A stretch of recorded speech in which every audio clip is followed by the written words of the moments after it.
has been a phenomenally successful entrepreneur. And if you, so gonna click play on this one. And he will be telling you about his entrepreneurial journey, like the slide says. Over to you. Oh, thank you, Nick. And good afternoon, everyone. A few comments before I start talking about what I was supposed to talk about. One is that he said you were going to meet a true entrepreneur. Well, I think I met 10 in the last 15 minutes. I'd also say that you are a magical coach because some of these elevator pitches would have won the Rice Business Plan competition. They were so good. Yours was fantastic. Yes. Oh, thank you. Very well. All of you. Gary, all of you. Well done.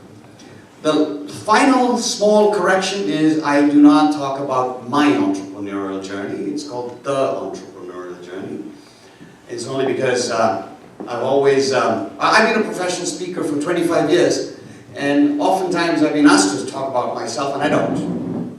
I simply say, you want to know me now in the age of Google, put my name in. It's a fairly common name in India, but lots of stuff will pop up about me, mostly true.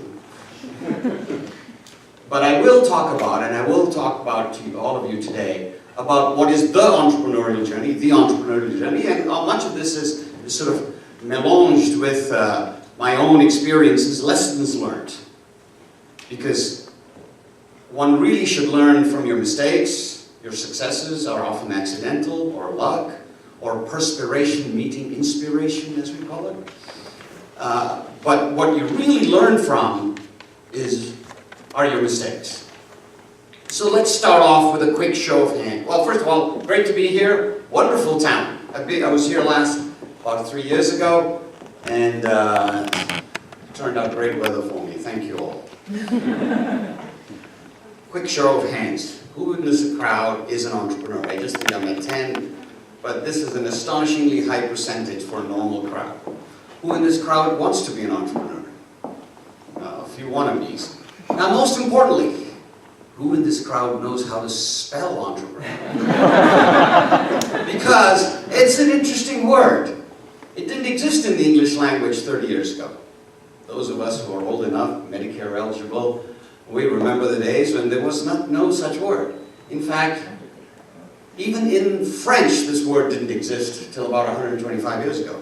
And like the English language is done off, and we've stole this word from the French. It comes from the French verb entreprendre, which means to undertake. So I guess every entrepreneur is an undertaker. But now what it's come to mean is what we use it so colloquially. You hear politicians use it, though frankly I don't think any of them have a clue what they mean when they use the word. But it's about someone who starts a business, undertakes great risk with great initiative. But not everyone can be an entrepreneur. I maintain that it's something you don't grow into and you don't learn. You are either an entrepreneur or you're not, because you have to possess the risk gene to be an entrepreneur. You have to have the appetite for risk, but it's not a gene. So it's the misnomer. It's a virus. Because just think about it. Your friends, your family, some are entrepreneurs, most are not. You don't inherit it. Your brothers, your sisters, your parents, your uncles, some are, some are not. In my own family, my father, Army General, not an entrepreneur, great at giving orders, but not an entrepreneur. My two brothers, brilliant, far more brilliant. They got all the IQ in the family. They could be at Los Alamos National Labs. One's a doctor curing diabetes. One's a PhD in artificial intelligence. On the highway, 55 miles an hour is what they drive, not 56. Me? I have 2 radar detectors in the car. One in the front, one in the back. And we're all from the same family, so you don't inherit it. So I call it a virus. It infects people randomly. It infects people not just randomly, but peanut butter on toast, smoothly, all across. My anecdotal, unscientific research says it's 3 to 4% of the world. So it's about 300 million entrepreneurially inclined people in the world who possess this risk gene or this risk virus. It's agnostic. it infects you. To the same extent, gender-wise, so there are as many entrepreneurially inclined women as there are men. There are just not as many entrepreneur women, and that's society's fault. That's men's fault. That's our culture's fault. There are just as many entrepreneurially inclined black people as white people, as yellow people, as red people, as green people. Again, why are some people more entrepreneurial and others not? Culture, government institutions, and we'll talk a little bit more about that. So, it's random. People have it, they have this urge to succeed, they have no fear of failure, and the environment they live in for this gene or this virus to flourish, the environment must reward it. One must celebrate the process of trying and failing rather than excoriating failure. One has to remove the stigma of the disgrace of failure to encourage entrepreneurship. If you think about, Stanford did a research study a few years ago about the disgrace associated with failure in many countries, all across the world, in about 190 countries. Guess which one came up worst? Finland. Western European countries, Asian countries really top the list because they have this cultural thing about failure means, oh man, you know, you're a failure. You tried something, it didn't work, you're a failure. And also, what controls, strangles, or encourages entrepreneurship is your government institutions, financial institutions, the court system.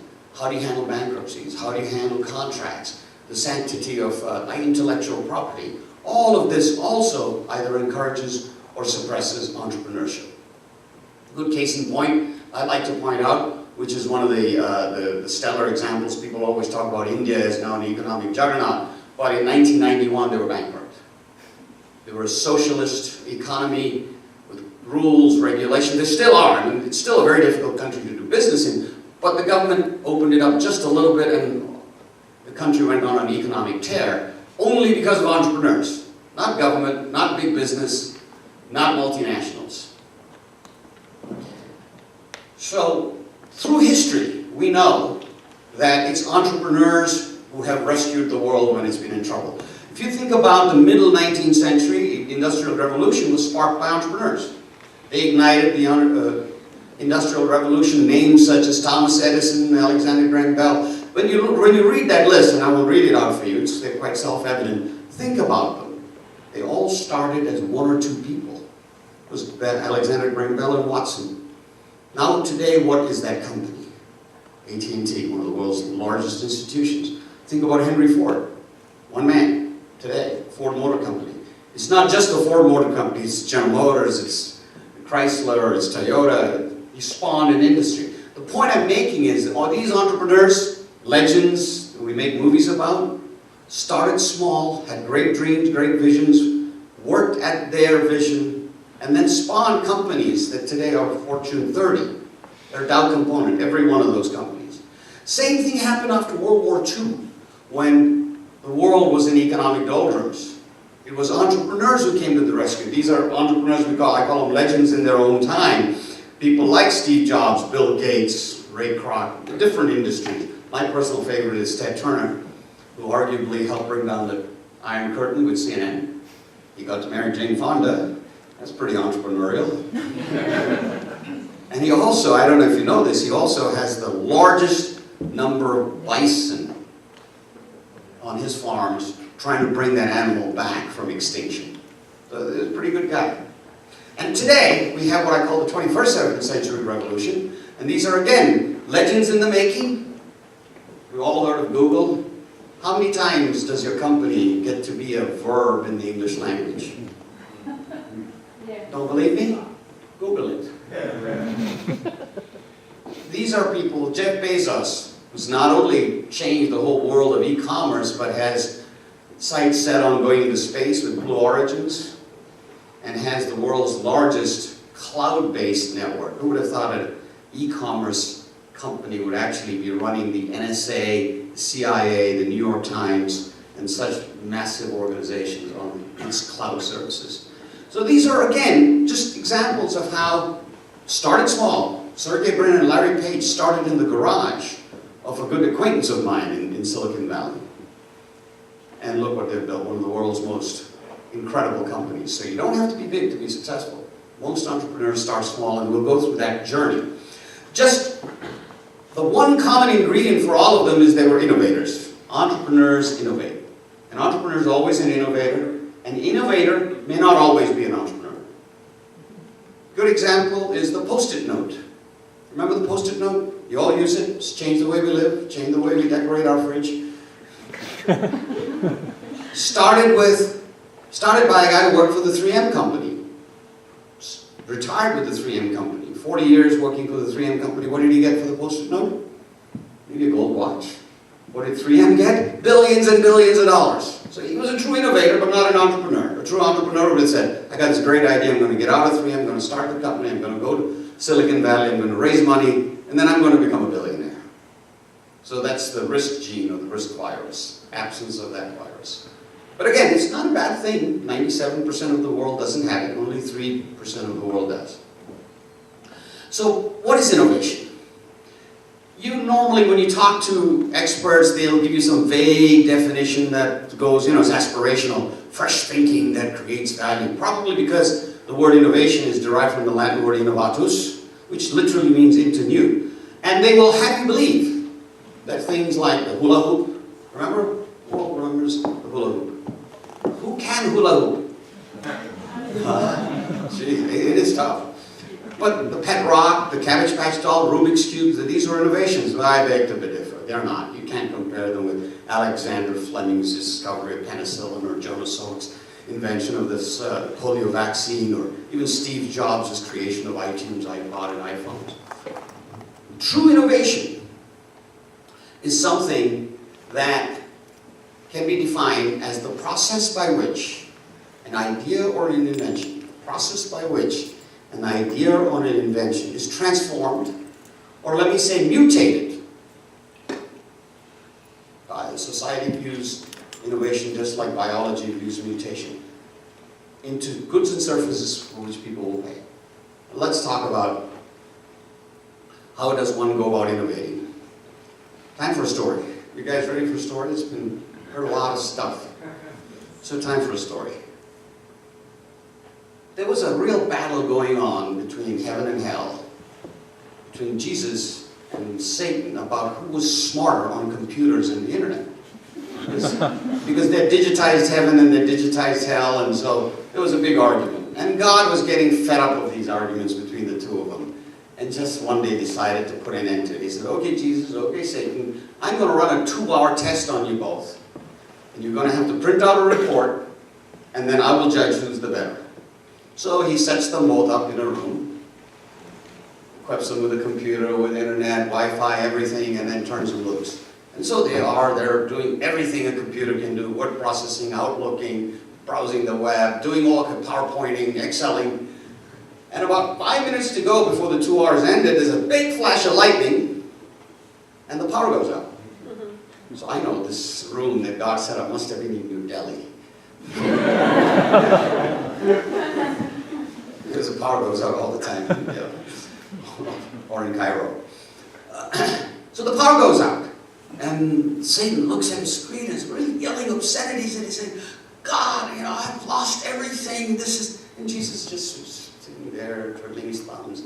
The power comes back on, and Satan is really beside himself. He said, all my work gone because of this stupid power outage. And Jesus' printer is running, and the report is printed, and he hands it to God. And so Satan said, look, God, the ground rules was we weren't allowed to use magic. Jesus must have done a miracle. How come he did it and I can't? And God simply turns around and says to Satan, Jesus saves. We laugh at the end of a joke, not at the start. And why is that? Because at the start of a joke, we have no perspective. We have no context. Till we hear the punchline. Once we've heard the punchline, our mind works its way backwards to the start of the joke, establishes the context. We laugh, if it's funny. And thankfully you guys laughed. So is it with innovation. Innovation is an abstract concept. It is the ability to see value in hindsight. And there's a famous comment, I forgot who said it. You know what they say about memory? The older you get, it's the second thing that goes. I forgot what the first was. But anyway, there's this comment that says, the ability to see, innovation is an abstract concept, and it remains abstract until you develop the ability to see value in hindsight. That is true innovation. But innovation, so it makes sense in hindsight. Now, I already talked to you all about this. Or this is just, I don't have a remote clicker, so I apologize, my timing is off. So innovation, it's not an invention, but it could be. It's not an idea alone, an epiphany, a brilliant spark, a flash of genius, but it could be. Innovation is not always unpredictable and random, but it could be. And innovation is not always a spin on an existing product, but it could be. Great case in point, iTunes. It was a great innovation, but it was not an invention. It took Napster's disruptive invention and turned it into an innovation. An idea for which goods and services are created that people will pay. So it could be any one of these, but it doesn't have to be. But what it always is the fuel for entrepreneurship. Without innovation, there is no entrepreneurship. Because entrepreneurs innovate. It's as fundamental to the universe as Newton's 3 laws. They are the engine for economic growth. As we saw earlier, they rescue countries and economies out of economic doldrums when they occur, and they create jobs and wealth. But ideas are not always enough. When startup funding comes to mind, what do we have? We need money. So you first go to the 3 F's, friends, family, and fools. You bootstrap your way, you max out your credit card, you don't take any salary, you look for government assistance, particularly if you're in this part of the world, and you look to help from mentors. So that's how you start your business. That's how entrepreneurs start. They have ideas. And the classic funding cycle, we've seen this, the hockey stick. But this little portion here I call the valley of death. Because 9 out of 10 companies never come out of this valley. For every 10 startups, 9 fail. And they fail in various stages. Here we are, the founders start the business with help from the 3 F's. And then as they start to develop the product and the product becomes viable, angels come in, angel investors. We'll talk a little bit about who they are. And as angels come in, you then start to turn the bottom of the valley of death as you start to go out and start getting customers, assuming your product's a good product and it's properly priced. And then venture capitalists come in. See, VCs won't come in until you've actually validated your business model and your concept. And then after that, of course, everything is hunky-dory, and then you turn into Facebook. You hope. That's the funding cycle. But it's entrepreneurs who start businesses. They are the ones who develop their own ventures using their own money. So here you've got entrepreneurs, own business, own money, and of course the money of the 3 F's. After entrepreneurs, you have angels. Again, the second stage of the valley of death. Own money, other people's business. The entrepreneur's business. Entrepreneur, own money, own business. Angels, own money, other people's business. They are oftentimes involved for more than just monetary reasons. I really talk about 4 types of angels. You have the accidental angel. So you meet somebody and they like your idea and they're really not in the business of angel investing and they will put money in. You have the emotional angel. Somebody whose relative suffered from cancer and they run into someone who's developing some cancer drugs. They will make an angel investment, otherwise they're not into investing. And then you'll have regular angels, and then we call the super angels. The super angels, basically it's a matter of scale, the people who write the 7-figure checks. But with the angel comes what I call soft capital. With the hard capital comes the soft capital of connections, network, ability to hire people, a Rolodex, and mentoring. And finally, you have, while you're still in the valley of death, the venture capitalists, and they are investing other people's money in other people's business. Entrepreneurs own money, own business. Angels own money, other people's business, venture capitalists, other people's money in other people's business. They're tough. They negotiate tough deals. They want to see real business validation. That's why they're known as vulture capitalists. In fact, I'll tell you a story that describes venture capitalists. You ready for another story, guys? Yeah. Okay. So there's a young entrepreneur. Let's say it's Kelly over there. It's got to be a guy. So it's Gary. And Gary has worked very hard on his business plan, and he's really tried very hard. He's taken money from the 3 Fs. He's gotten to the point where he's ready to present to a venture capitalist. Never done it before in his life. And his angel helped set him up for a presentation the next morning. He's got to go present to the venture capitalist. And he's having a panic attack. Doesn't know what to wear. What does the VC expect me to look like? So he says, I'll call my attorney. Calls his lawyer. The lawyer says, look, kid, you got to look like you really don't need the money. So hawk everything you've got. Armani suit, Ferragamo tie, Gucci shoes, and you'll look like $1 million and they will give you the money. Kid doesn't have $1 million. He said, I'll get a second opinion. He goes to his accountant. Got this really important meeting with this venture capitalist tomorrow. What should I wear? He says, look, kid, you got to lead like you need the money. Torn jeans, dirty t-shirt, gym shoes. They'll feel sorry for you and they'll give you the money. Now the poor fellow's really conflicted.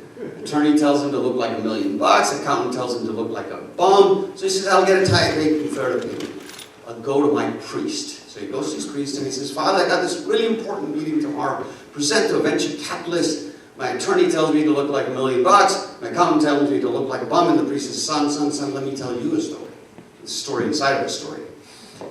Just the other night, this young lady came to me on the eve of her wedding. She was equally conflicted as to what to wear. Her mother had told her to wear a flannel nightgown from neck to toe. Her sister had told her to wear the sexiest necklace she could find. The kid says, Father, here I am so stressed about tomorrow's presentation. You're telling me this cockamamie story about some girl on her wedding night. And he says, son, let me tell you what I told her. Doesn't matter what you wear, you're going to get screwed.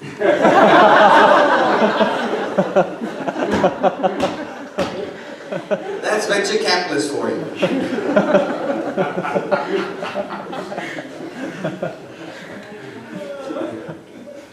But the entrepreneur is constantly faced with a conundrum. And it's not about what he has to wear. It's how he deals with government and local institutions. Because local institutions matter. If you don't have the basic institutions that are the soil and fertilizer within which startups can grow, where you have the rule of law, access to electricity, where you have the ability to write contracts and get redress if somebody defaults or is fraudulent, and have all of the free and open stock markets that allow you to trade, allow you to make exits, you really have no incentive to take that kind of risk. Risking your money, your friends, your family, and all the other fools who've invested the money with you. But the problem is, once government sets these institutions up, and they begin to work well, like they do in the United States, they work great in the United States, they need to learn to get the hell out of the way. To allow the entrepreneur then to do what he can, to allow the fertilizer and soil to let this entity grow. Because institutions matter, because when they work well, they really enable the entrepreneur to compete on a global level. 30 years ago, when you started a business, it was primarily local. But today with the internet, any entrepreneur can be global from the day he flips the switch. And they also allow you to compete with well-established firms. Still remember, my first company, to get a brochure printed, I need 4 color separations. Do you remember the days of 4 color separations? It cost an arm and a leg to print. Today, I can run it off my home HP computer for cents versus tens of thousands of dollars. So you're able to compete globally and against very established firms. And when they don't work, they become a trap. Hold you back. Allow the major companies that work under the laws of other nations, their home countries, to outcompete you, and they send you most often into the parallel economy. How are we doing for time? Okay? Okay, yeah, good, you're good. And in emerging markets, because this is something that, I go around the world and talk a lot about emerging markets, It's been a tough lesson. For 30 years, socialism and social economies was what dominated world thinking in the emerging market world. But today people have woken up, and the BRIC countries have shown that by liberalizing their rules, by encouraging entrepreneurship rather than having big public sector run companies and corporations, they can bring countries out of the doldrums. There still is problems with crony capitalism. I think, you look at Russia. They didn't really turn entrepreneurial. They just gave all their entrepreneurial opportunities to cronies. Or you look at Mexico. World's richest man is Mexican. But that's because he ended up getting Telefonos de Mexico, Telmex. It was crony capitalism. So we'll take a quick look at the health of entrepreneurship. I just wanted to give you some snapshots about where it is easy to do business and where it's not. And the World Bank does a study every year called Doing Business. They take 189 countries and rank them. Here's just some of the factors that they use in coming up with their overall ease of doing business, which means how entrepreneur-friendly are these countries. Even the world's most advanced countries screw things up. Look at France, 149th in the world in terms of difficulty in registering property. Should be simple, but they make it tough. Germany, 98th in the world in protection of investors. There's not a lot of incentive in Germany for angel investors. This investor protection is tough. So, and these are highly advanced countries. Now you look at countries like Malaysia and Thailand, they're doing a great job in trying to attract business because they've finally woken up to the fact that without entrepreneurship they can't really get out of the rut they're in. If you look at the BRIC countries, they're doing terrible. Brazil's 116th difficult place, and if you look at India, even worse. 134th most difficult country in the world to do business in, even after all the liberalization. So really, when you come to think about it, the BRIC countries are succeeding, not because of their government, but in spite of their governments. Now, the United States is the 4th easiest country in the world to do business in, and some of it is our complicated tax structure and that sort of stuff. Who do you think is the easiest country in the world to do business in? Canada. Anyone want to take a guess? Singapore. Who said Singapore? Singapore. Top of the class. It's Singapore. Singapore is the world's easiest country to do business in, the most entrepreneur-friendly country in the world, but not the most entrepreneurial country in the world. And why is that? Culture, environment, the disgrace with failure, the pushing the young men and women to take safe, stable jobs when they graduate from college, and not going to the risky business of starting their own company. This whole business of excoriating failure versus celebrating it makes them live their life. If they're infected with the virus, makes them live their life like caged animals, rather than go out and build value. I was a caged animal for 20 years. Till finally at the age of 40, I had my epiphany and said, I'm going to quit and try to start a business. If it works, great. If it doesn't work, I'll go back to being in the cage. But again, part of it was my own cultural traditions, from my own home. I'm originally from India, and the whole thing is be a doctor or be an engineer and go get a nice job, which is also in China. But in the end, if you are infected with that virus, if you want to be an entrepreneur, the final act of preparing to act is to stop preparing. And just do it.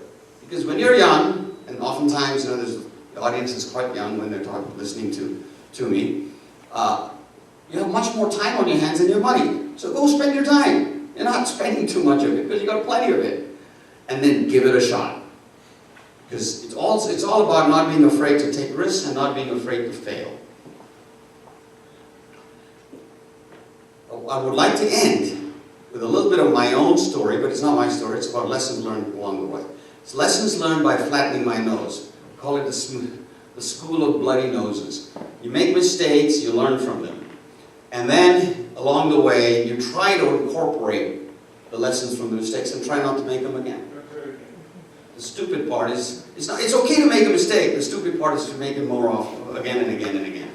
The first lesson is, the life of an entrepreneur is euphoria to terror every heartbeat. You're euphoric when you get the order, and then it's Wednesday and you have to make payroll on Friday and you don't have enough money in the bank and it's terror. Then you collect a check on Friday and it's euphoria again. So you go from euphoria to terror every heartbeat. So I got my guy doing it again, Professor I'll be darned. And the basics that for the entrepreneur, and even for the non-entrepreneur, even for the genius scientists that work at the national labs. There are some basics. If you follow your life, your success will be greater. One is good hard work and attitude. Doesn't matter if your boss is a horse's ass. As long as you have a good attitude and you work hard, you will end up differentiating yourself. Doesn't matter how much he or she suppresses you. Know your numbers. This is a very important lesson for entrepreneurs. Most entrepreneurs are type A's, they're going 100 miles an hour, and the numbers somebody else will take care of. I have a CFO, I have an accountant, I have a bookkeeper. I think it's very important for entrepreneurs to understand finance, to understand value creation, to understand things like working capital, cash. Just thinking about, I'll make it up in volume isn't going to work. So know your numbers. Learn from your own mistakes. And the reason I harp on this is I used to, during my working life, keep a list of the 10 worst mistakes I'd ever made. In writing, on a piece of paper. You know what the problem with that list was? It used to change all the time. Because that meant I made another mistake that was worse than number 10. So it dropped off the list and something else came in. But it was useful in terms of reminding you that you had made these mistakes and that you should learn from them. But that's the second best way of learning. The best way is to learn from other people's mistakes. And by that I mean acquire mentors. So if you can get mentors who will sincerely mentor you, you've really cut half the problem out. My biggest lament is I wish the me of today had been sitting on the shoulder of the me of 35 years ago. I would have been far better off. You need to smile. Simple thing. Have a happy workplace. As a leader, as an entrepreneur, you may be weighed down with problems. You may be in that terror, down in the valley of terror there and not get back to euphoria. You have to lead because your folks follow your moods quite closely.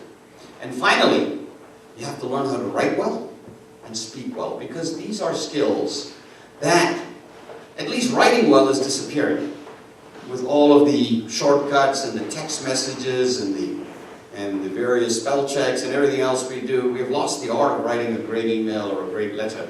And if you do that, if you keep that skill alive, you will differentiate yourself, even whether you think so or not.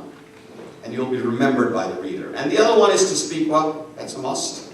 It's very important even in your daily life. I know it's the greatest fear any human being has. The Book of Lists. I don't know if any of you have a copy of the Book of Lists. Lists all kinds of things. One of them is the fear people have. And in that, number one fear is the fear of public speaking. The fear of death is number 7. But the fear of public speaking is number 1. Fear of financial failure is 2. Fear of spiders is 3. Arachnophobia is 3. But it's a very important lesson, and I think that the best way to get to be a better speaker is by practice. Practice, practice, practice. And I'll end with a list of some, what I call commandments. Back in the days when I had my companies, I'd say some stupid things, crazy things. It just would come out. And my employees got to writing it down. And they ended up printing a booklet. They called it Ashokisms. For me. Now I've extracted a few of them for me to just give you a sort of a wrap for what is the life of an entrepreneur and the lessons learned. First is care passionately. You got to care. Entrepreneurs are aggressive, outgoing, usually. You can have the scientist entrepreneur as well, who may be a little more laid back, but you care. You care about your customers, you care about your employees, and you care about your investors. Long before you care about yourself, you need to care about these 3. But then the paradox is that while you are passionately caring, you need to be intellectually ruthless. Ruthless and caring don't go together, does it? It's paradox. What do I mean by that? Let me give you an example. When I started the business that I took public in 1995, and it was, supposed to be a great success and all that, we started very small, 8 people around a coffee table, and as we started to gain a little traction, I brought on board a CFO. Great guy. Was like my soul brother, hardworking, 60, 80 hours a week, built the company from 0 to 8 million to 25 to 55 to 110, and we're on our way. And by the time we got to 100 million, it was obvious to everybody in the company, except me, that the job had become too big for him. He was struggling. He was drowning. He didn't want to admit it because he probably didn't see it, and I didn't see it. And it hurt us in the end. And the intellectually ruthless thing to do while caring for this guy like my own brother would have been to find something else for him to do, which I didn't do. Mistake. So that's the paradox of caring and being ruthless at the same time. Entrepreneurs tend to be control freaks. We hate to delegate. So delegate everything, but don't delegate success. Delegate everything except success. Because never get away from those fundamentally important parts of your business that make or break it. Maybe it's a particular thing in procurement that's you have a procurement manager, but it's so fundamentally important to your business, stay connected. Or maybe it's one particular sale, one key lighthouse account. Yes, you got a sales VP, you got a salesman, but if it's that important, stay connected. So delegate everything, but don't delegate success. We already talked about this, track your mistakes, not your successes. And don't try to screw the other party when you're negotiating a deal. Best deals are made at the point of indifference. By that I mean both parties walk away slightly unhappy. It's a good deal. It'll last. If you walk away euphoric and the other one walks away saying, God, I got screwed, it's not going to be a good deal long term. Deal delayed is a deal betrayed.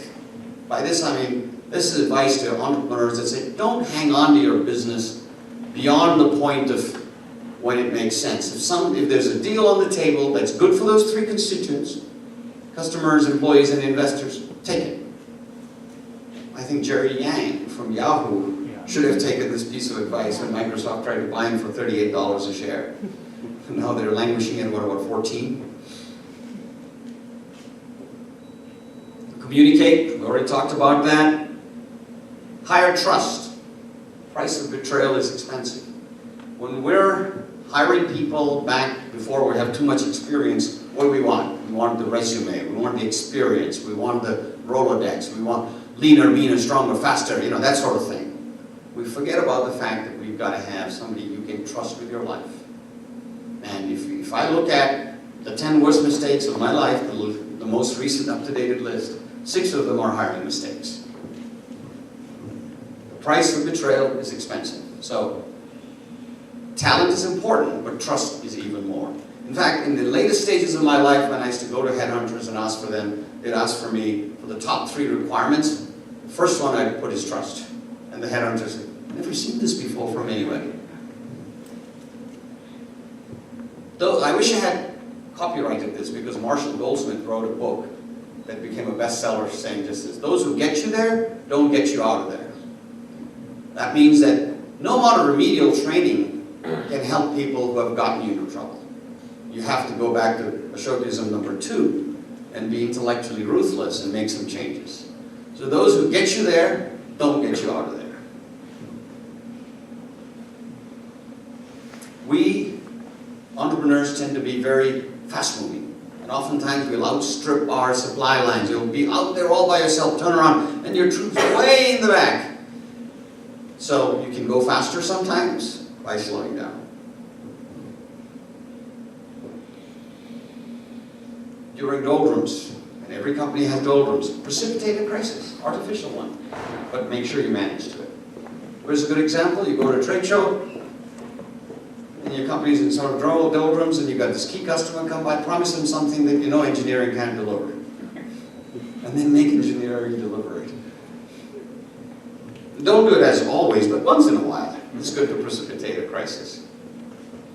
Be part accountant, be part lawyer. Know your numbers and know the law. No amount of CFO and general counsel will help if you don't fundamentally understand the risks involved. Pay attention to the details. The comment is, you get 100% better, 1% in 100 areas. So pay attention to the details. Entrepreneurs tend to be non-detail oriented. Be decisive. Indecision is like being pecked to death by blunt ducks.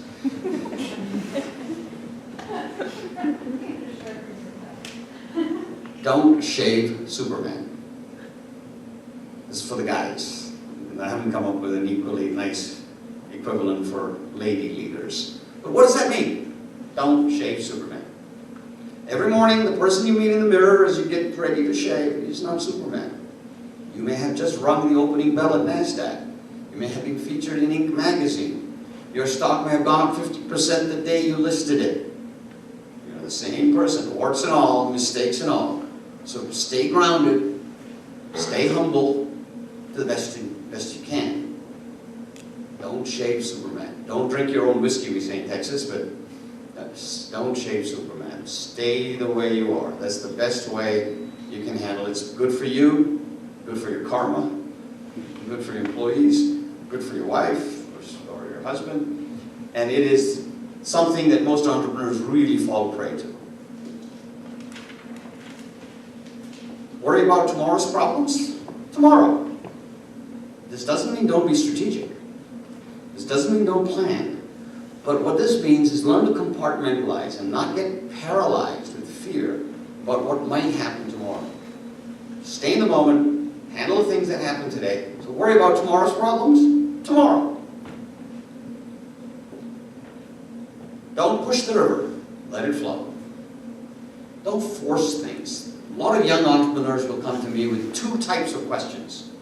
One is, gee, I have this great idea, I don't know where to find funding for it. Or the other one is, gee, I really want to do my own business, I don't have an idea.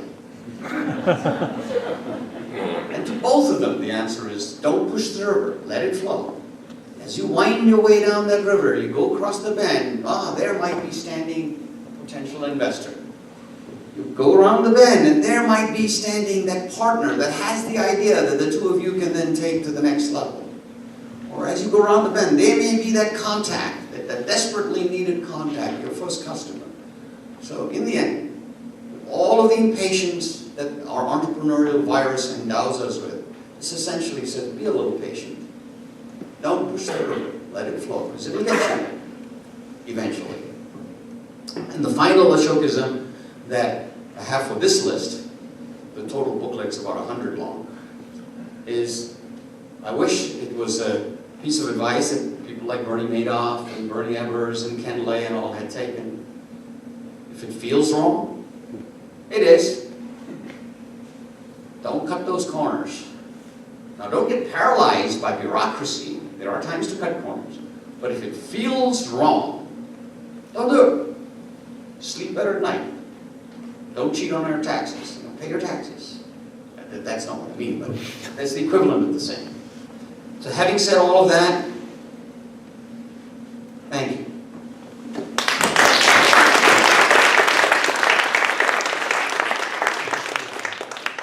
What an amazing entrepreneur. So Ashok flew into Houston specifically to speak to Los Alamos. Oh, right. Whatever. So specifically here to speak to you. He has successful exits. He's an angel investing in Houston. He has many, many other things to do. You want me to read the poem you said you wanted? That would be a wonderful encore, and while he's reading his wonderful poem, which he wrote for you, this is one of his, like I said, he's doing wonderful things, like he's starting a restaurant, he has his poem, and he's doing great giving back stuff now that he is a successful entrepreneur. So an inspiring and wonderful person to have to present to us. I wanted to also suggest that you prepare a question if you have one. And then once Ashok is done with that, then we will open the floor for questions, if we have time. Well, this is a poem I wrote for entrepreneurs, primarily for young entrepreneurs, but it applies to everyone. And I shared it with Nick, and he says, please read it at my class. So under protest, I'm reading it. But here goes. I call this poem, That One Is You. That one is you. So here goes. Do you feel sometimes lost and nameless, like one raindrop in deep ocean's blue? One snowflake on mountains majestic, fleeting vapor from morning dew, a whisper hushed by competing voices, a haunting note in melody sung. Yes, we're part of a wondrous family, yet still defined by the power of one. One tree can start a forest. One flower can awaken a dream. One song can spark a moment. One bird can herald spring. One smile begins a friendship. One laugh will conquer gloom. One candle destroys the darkness. One sunbeam will light a room. One breath brings life eternal. One path will lead you there. One step must start each journey. One touch can show you care. Stay the course, light a star, change the world wherever you are. One person can make a difference, and that person is you.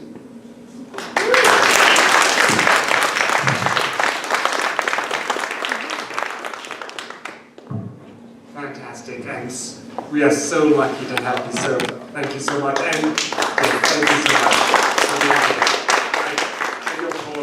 Wow. And you, what a speaker. Okay, so I'm being blown away right now, so thank you so much for this opportunity. And we can take some questions from the audience. We have a product, we have the market, we figured out how brains work and how to build them, but we're short the skilled labor here, and we're thinking of coincidentally moving to Houston. How do we know whether that's a good idea or not? Moving to Houston always a good idea. And do play golf? Yeah. Well, you play 365 days a year. Well, what I think you have, I mean, typically in any startup you have three risks. Technology risk, product risk, technology risk, market risk, and execution risk. It seems like you've got the first two handled. You've got your product, you've got your technology all sorted out. You're in a market, you think that's good enough, you validate the market. It's not like you're selling telex machines. Anybody remember telex? You know, Bill, you and I are the only two who remember all this stuff. What's the problem? I don't know where you've been. So you've got those two risks handled, and you're now facing the risk that typically destroys most startups, which is execution risk. And if you're unable to get the talent here, you're thinking about absolutely the right thing to do, which is to locate to a place where you can have access to that kind of talent, or where you can have people move. People will move to Houston because, one, cost of living is low.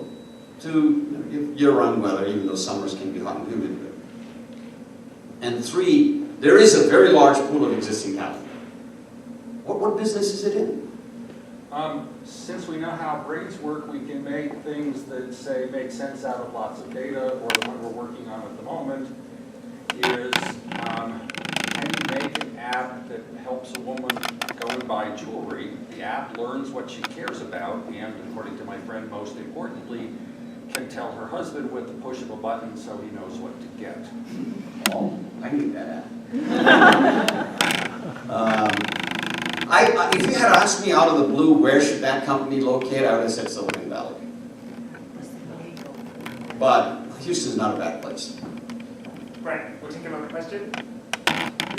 Go ahead, sir. In listening to the talk, it seemed like that only for-profit organizations are entrepreneur.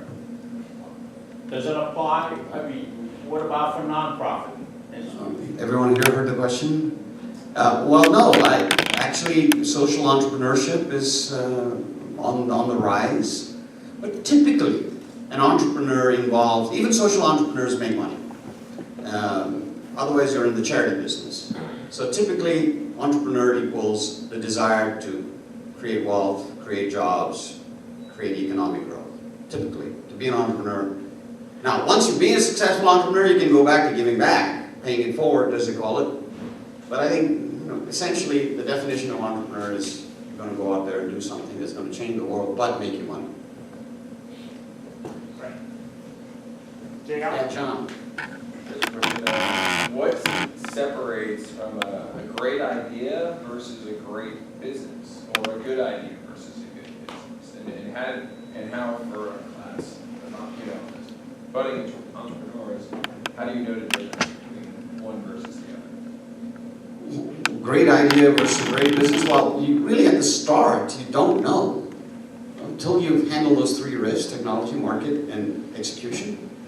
Because oftentimes a great idea could simply be an idea looking for a problem to solve that doesn't exist. Also, you need people to execute. So sometimes you may have a great idea, but you don't have the right team and you can't take it out of the valley of death. You can't attract the investment capital that you need, or you can't bootstrap your way. But at the outset, it's very hard to tell. Now, if you have a great team with a track record, the chances of success, we all know, are a little better. But if it's a first-time entrepreneur with a first-time idea, it's a 10% chance, irrespective of the idea. Ashok Rao, everybody.